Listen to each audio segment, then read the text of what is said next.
Hello स्टारियन, हम लोग conceptual question की डिस्कशन की सीरीज में तमाम सारे क्वेश्चंस देख रहे थे जो नीट 2020 के लिए इम्पॉर्टेंट हैं, इस वर्ष होने वाले एग्जाम के लिए इम्पॉर्टेंट हैं।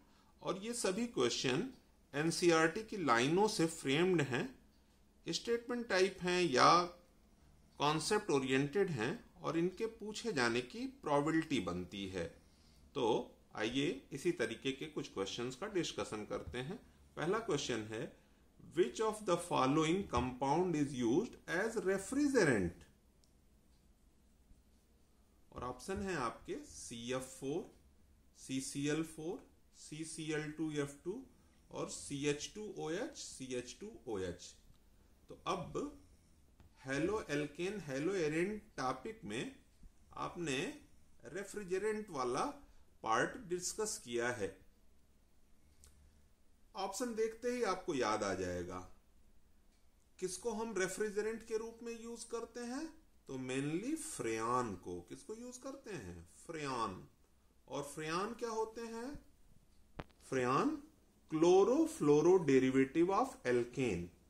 तो जो क्लोरोफ्लोरो डेरिवेटिव ऑफ एल्केन है ये इंडोथर्मिक मीडियम जो है जनरेट कर देते हैं, ये हीट को एब्जॉर्ब कर लेते हैं।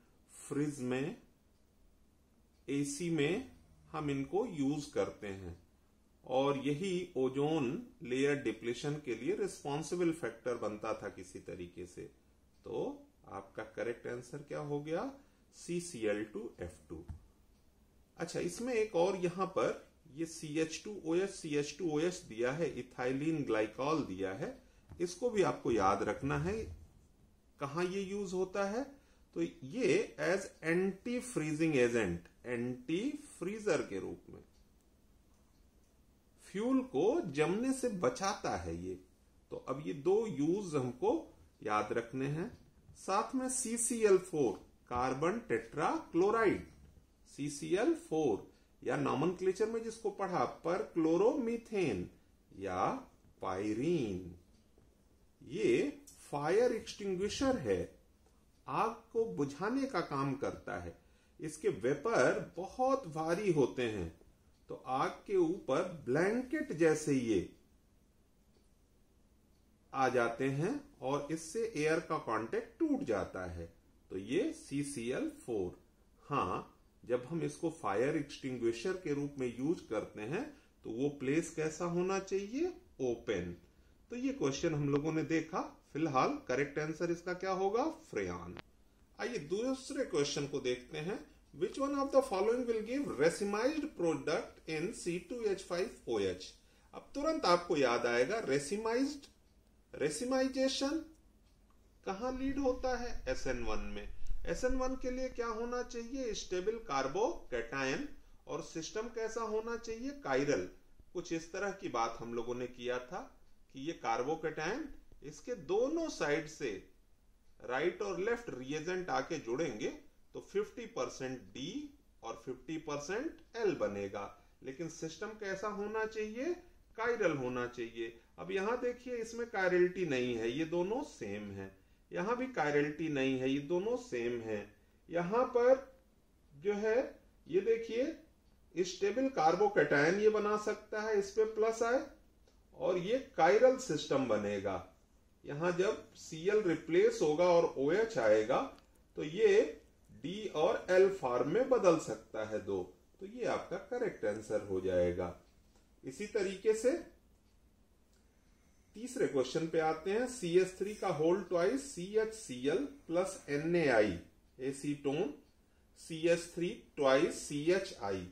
The above reaction is known as. अब इसको आप सीधे याद कर सकते हैं, आपको बताया है, बार बार बताया है कि नेम्ड रिएक्शन हमारे लिए नीट के पॉइंट ऑफ व्यू से सबसे ज्यादा इंपॉर्टेंट या तो डायरेक्ट दे दिए जाते हैं या रोड मैप टाइप में।